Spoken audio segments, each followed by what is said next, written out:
Let's talk about the 2018 Practice Guideline on meniscal tears.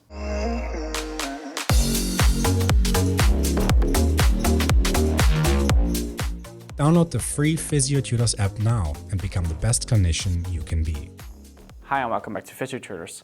Meniscal injuries are quite common, accounting for around 1/4 of all cases of knee injury. Interestingly, the likelihood of meniscus tears varies depending on age and gender. For example, girls in high school and older individuals tend to have a higher incidence of these tears. Younger athletes are more prone to lateral meniscus tears, while older individuals often experience medial meniscus tears. It's also worth noting that meniscus tears are quite prevalent in patients undergoing ACL reconstruction. When it comes to injuries in the knee, the severity of chondral lesions tend to increase over time for medial meniscus tears, but not for lateral ones.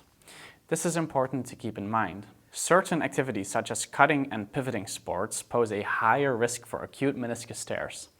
Additionally, increased age and delayed ACL reconstruction increase the likelihood of future medial and lateral meniscus tears.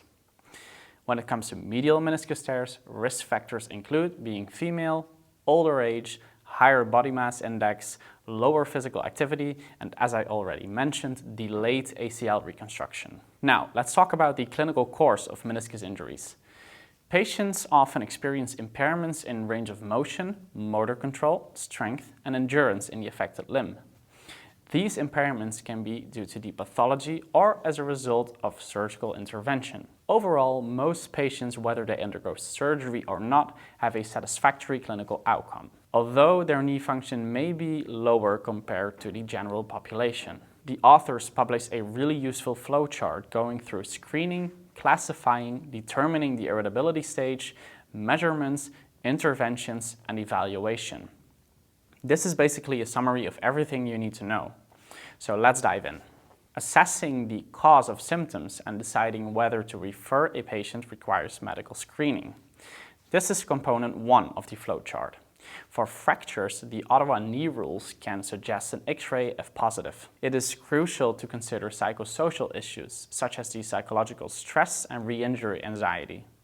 Strategies for patient education can be better adapted by assessing cognitive and behavioral tendencies.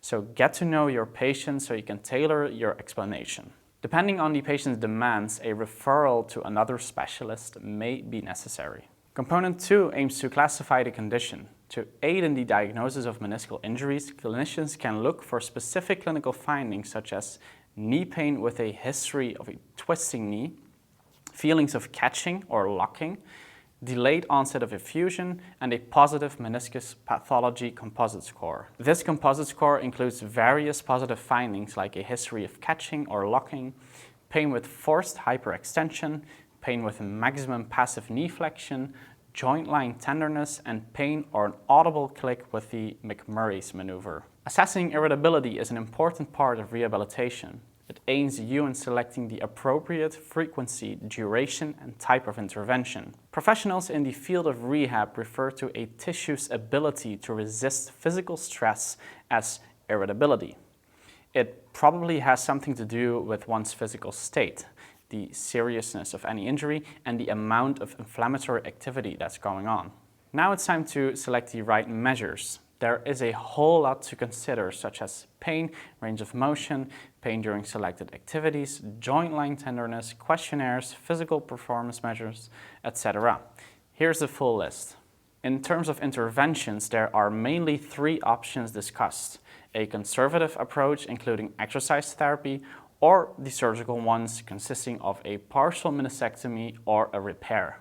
Over the past decade, there has been a significant increase in the number of meniscus procedures performed, such as partial meniscectomies and repairs. However, it's worth mentioning that non-operative management for meniscus tears has shown comparable or even better outcomes in terms of strength and perceived knee function in the short and intermediate terms when compared to arthroscopic partial meniscectomies. Young patients who undergo meniscus repair generally experience better knee function, less activity loss, and a higher rate of return to activity compared to those who undergo a partial meniscectomy. The type of surgical intervention has traditionally been led by the tear pattern of the meniscus or the extent of the articular cartilage lesions and clinical signs and symptoms. The Guideline Committee discussed postoperative care, starting off with progressive range of motion. At the discretion of the surgeon, the patient can start weight bearing and return to activity. It's advised to supervise the therapeutic exercises. These consist of range of motion, strength training of the knee and the hip muscles, and neuromuscular training. In the early stages, electrical stimulation is advised to increase quadriceps strength and prevent deterioration. It's important to keep the patient's goals in mind while rehabbing and to reevaluate appropriately according to component 4, the measures. Successful rehabilitation depends on the type of injury and surgery. The patient can be discharged when physical impairments are resolved, when there is a high level of self-reported knee function and normal symmetry tests. That's it for this video. I hope you learned something today. If you're interested in knee rehab, make sure to check out our online course on patellofemoral pain and Hallfast-Fatpad syndrome by Claire Robertson. The links are in the video description. I am Max for Physiotutors, and I will see you in another video. Bye.